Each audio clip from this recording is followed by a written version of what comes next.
मुझे ये लगता है कि इसराइल जो है ये अमेरिका का एक बच्चा है जिसको वो अपने हिसाब से मोल्ड करता है। सही जब हो भी गया। उसने किसी मुल्क के साथ कुछ ऐसा करना होता है उसके हाँ, लिए वो इनसाइड एक पॉलिटिक्स खेलते हैं ताकि वो एक दूसरे कंट्री को मैनिपुलेट कर सके। ठीक हो गया। बेसिकली अमेरिका जो है ना पूरी दुनिया में कंट्रोल करना चाहता है, सही हो गया। लेकिन अब इंडिया जो है ना अब उस लेवल पे आ गया है, उनका जीडीपी उनकी जो है ना ग्रोथ कि अब वो उसको टक्कर देने चाह रहे हैं। हाँ। लेकिन ट्रम्प की कोशिश है कि हम किसी तरीके से इंडिया को नीचे लगा लें, लेकिन हम इस पे अप्रिशिएट करेंगे मोदी की इस बात पे कि वो स्टैंड ले रहा है जो इससे मतलब पहले पाकिस्तान से होके नरेंद्र मोदी को अप्रिशिएट कर रहे हैं, क्यों?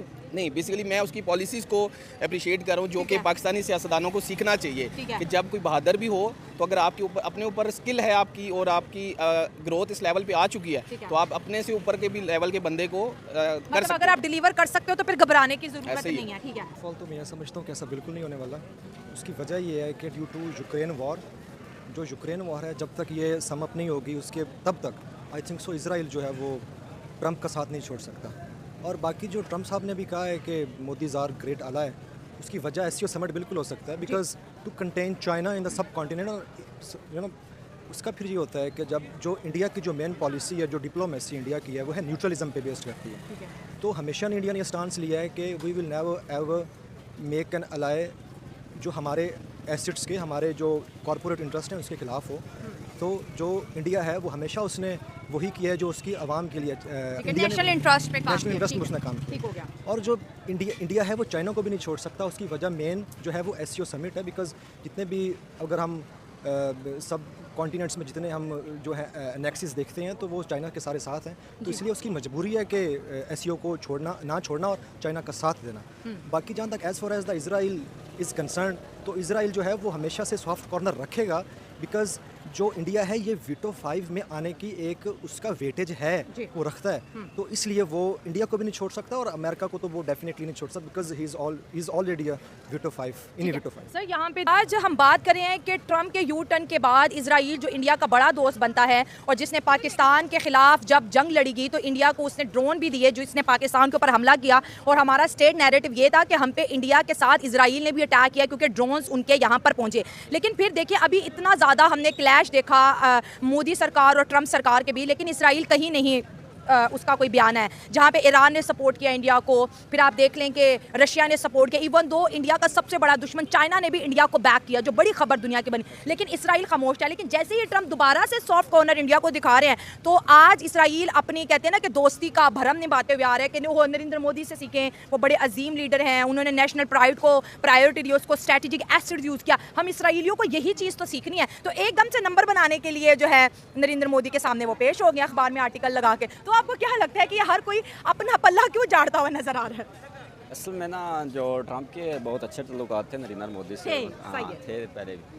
मतलब अभी वो रूस से उन्होंने तेल खरीदा है। अब बाकी एक और भी एससीओ समिट हुआ है उसमें मतलब उन्होंने शिरकत की है।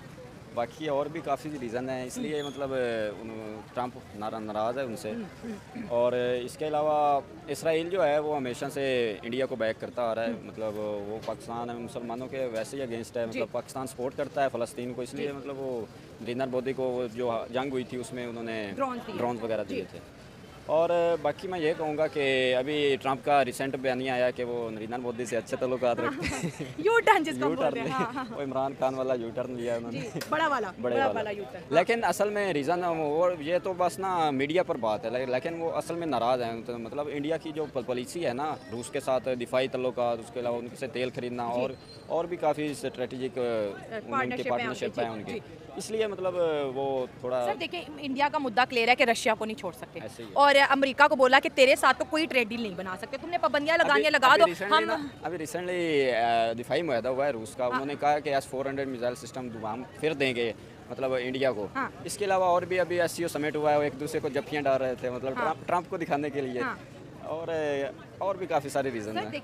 नमस्कार दोस्तों, मैं हूं आरजू और रिएक्शन विद आरजू में आपका स्वागत है। तो आज हम बात करेंगे इज़राइल के भारत के फेवर में आने के बारे में। तो इज़राइल के एक बड़े न्यूज़पेपर में ये खबर आई है कि इज़राइल को भारत से सीखना चाहिए कि कैसे भारत ने अपने कंट्री के ओनर को स्ट्रैटेजिक एसेट की तरह यूज़ किया। 2 महीने से ट्रंप ने जब से भारत पर टैरिफ लगाया है तो इज़राइल बिल्कुल चुप था। और अब अचानक से वो भारत के फेवर में कैसे आ गया। यही नहीं, लोगों का ये भी कहना है कि क्या इज़राइल अमेरिका के चंगुल से भारत की तरह बाहर निकलना चाहता है और इसीलिए वो भारत से सीखना चाहता है। तो चलिए देखते हैं कि पाकिस्तान के लोगों का इस बारे में क्या कहना है। सर, आज इसराइल के अखबार में आया है कि इसराइल को भी मोदी से सीखना चाहिए और किस तरह के उन्होंने वो नेशनलिस्ट पर्सन है और उन्होंने नेशनलिज्म को स्ट्रेटेजिक एसेट्स के तौर पर इस्तेमाल किया, जहाँ पे जापान इतना, देखिए इंडिया से तो जापान 100 साल आगे है और जापान ने अमेरिका के आगे घुटने टेक दिए और उनकी डील मान ली कि जैसे अमेरिका कहता है हम कर लेंगे, लेकिन इंडिया ने नहीं मानी। और ये चीज़ आज इसराइल अप्रिशिएट कर रहा है और अपने यहूदियों को बता रहा है कि भाई हिंदुइज़्म से सीखो कि कौम और मुल्क से मोहब्बत कैसे करनी है। देखिए उसमें दो चीज़ें हैं। इसराइल जो है ना वो बेसिकली इंडिया को अप्रिशिएट कर रहा है क्योंकि उनका मीडिया ये चीज़ चाहता है कि भाई इसराइल जब तक जंग में रहेगा तो उनके लोग तरक्की नहीं कर सकते, क्योंकि आप भी देखिए अगर घर में सैलाब आए या कोई भी ऐसी चीज़ें हों तो आप ग्रो नहीं कर सकते। लेकिन अब वही बात है कि इसराइल जो है ना वो अमेरिका के कहने पर चलता है और अमेरिका हमेशा उसका एक ही मकसद है कि पूरी दुनिया को अपने कंट्रोल में रखना और किसी को ऊपर नहीं आने देना, क्योंकि अमेरिका के लिए एक इशू है कि चाइना अगर आगे चल गया विद इन 10 to 15,000 ईयर्स वो इस लेवल पे आ जाएगा कि अमेरिका को टक्कर देगा, जो कि उन्हें लगता है कि अब हमें ये चीज़ नीचे लेके आनी है। हाँ, ठीक हो गया सर। इसका दूसरा पहलू ये भी है, जो जब ये खबर आई अखबारों में और इसके ऊपर जब लोगों ने अपने एनालिसिस पेश किए, लोगों ने कहा इसका एक रुख ये भी हो सकता है कि इजराइल भी अब अमेरिका की ग़ुलामी से छुटकारा चाहता है, वो भी अब अमेरिका की दादागिरी से तंग आ गया और वो अपने इसराइलियों को समझा रहा है कि अगर इंडिया अमेरिका के ख़िलाफ़ खड़ा हो सकता है तो हमें भी खड़ा हो जाना चाहिए। आपको लगता है कि इसराइल के अंदर ये चीज़ आई जिसकी वजह से उन्होंने ये किया? देखिए पहला स्टेप लेना ही मुश्किल होता है। कोई भी यहाँ पे लड़ाई हो रही हो ना, तो अगर आपको लगे कि दूसरा बहादुर है तो पहला स्टेप जो लेता है वही जीता है। अब इंडिया, आप इस चीज़ को माने हालांकि हमारा दुश्मन है, लेकिन हम उसकी स्ट्रेटजीज़ को, उसकी लीडरशिप को दाद देते हैं कि उसने फ्रंट एंड पे खड़ा हुआ और उसने अमेरिका का मुकाबला किया, जिससे अमेरिका की हार हुई। अब अमेरिका ये चीज़ ज़हन में रखेगा कि भाई अब ये बोल सकता है तो दुनिया में अब सारे मुल्क इसको देखे बोलेंगे। मतलब हर मुल्क अमेरिका का ऑर्डर नहीं मान सकता और उसमें वो कह रहे हैं, और इंडिया ने भी अच्छा खासा ट्रम्प को टफ टाइम दिया और फिर जब वो ये कह दे कि वो तो बड़े अजीम लीडर हैं, तो इसका मतलब है जो ट्रम्प की बात मान के वो अजीम नहीं है और जिसने ट्रम्प को शट अप बोल दी वो ग्रेट हो गया। देखिए ट्रम्प बेसिकली ट्रेडर है और वो एलन मस्क जब इनके इलेक्शन हो रहे थे वहाँ पे भी यही था कि वो अपने मकसद के लिए बातों को चेंज करता है। रात को क्या कहता है, सुबह क्या कहता है, पीछे मकसद उसका होता है। वो पूरा हो जाए तो वो चीज़ें चेंज कर लेता है, अगर मकसद ना पूरा हो तो वो सुबह कुछ और फैसला। देखिए जब ये उनके अखबार में, जेरूसलम के अखबार में जब ये छपा आर्टिकल कि इसराइल को अब नरेंद्र मोदी से सीखना चाहिए, तो इसका दूसरा पहलू ये भी है कि क्या अब इंडिया को देख के इसराइल भी अमेरिका से अलग होना चाहता है? क्या वो भी अमेरिका की दादागिरी से परेशान हो गया? और जिस तरह से इंडिया ने क्या किया, इंडिया से क्या सीखना चाहिए? इंडिया ने यूएस के खिलाफ रेजिस्ट किया है, इंडिया ने उनके साथ ट्रेड वॉर किया है, इंडिया ने सैंक्शंस नहीं माने, उनके साथ कारोबार नहीं किया, कोई भी डील नहीं बनाई। तो ये सीखने वाली तो बात यही है ना कि अमेरिका के खिलाफ हो जाओ, ये नेशनल इंटरेस्ट है। अच्छा, सबसे पहली बात तो ये है कि जो अमेरिका का स्टांस पहले जो था, मैं ज़रा उसके एनेक्डोट आपको बता दूं। जो अमेरिका का पहले स्टांस था वो था जो उन्होंने क्या बनाया, वो लगाए हैं जो क्या कहते हैं उसको, वो जो टैरिफ्स लगाए। अच्छा, अभी अमेरिका ने टैरिफ्स इसलिए लगाए हैं मेनली इंडिया पे क्योंकि इंडिया जो था ही was going to just ally with Russia, तो अभी रशिया को लिए डायरेक्ट वो नेक्सस जो है ना वो नहीं लगा सकता, तो उन्होंने उसका बैकअप लिया है, अब इंडिया पे लगाएं ताकि जो इंडिया है वो ऑयल लेता है रशिया से, इसलिए।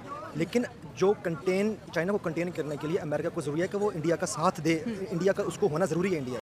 तो लोगों का कहना है कि इज़राइल अमेरिका के हाथों का खिलौना है। जैसे ही अमेरिका को ये रियलाइज़ हुआ कि भारत के साथ रिलेशन ना रखना उसके लिए मुसीबत बन सकता है, और ट्रम्प ने जब भारत के रिलेशन चाइना और रशिया के साथ एससीओ समिट में बनते हुए देखे, तो उसने कहा कि मोदी जी एक बहुत ही अच्छे लीडर हैं और भारत के साथ उनके रिलेशन पॉजिटिव हमेशा रहेंगे और लॉन्ग टर्म के लिए रहेंगी। तो इज़राइल ने भी उसी का एग्जाम्पल लेते हुए कहा कि इज़राइल को भारत से नेशनलिज्म सीखना चाहिए। नहीं तो भाई 2 महीने से जब ट्रम्प ने टैरिफ लगाया भारत पर तो इज़राइल ने ऐसे बिल्कुल चुप्पी साध रखी थी, लेकिन लोगों को खुशी है कि एशिया में कोई तो है जो अमेरिका को टक्कर दे सकता है। तो आज के लिए इतना ही। जय हिंद, जय भारत। आप लोगों को वीडियोस पसंद आती है तो लाइक शेयर और कमेंट करिए और चैनल को भी सब्सक्राइब कीजिए। Thank you.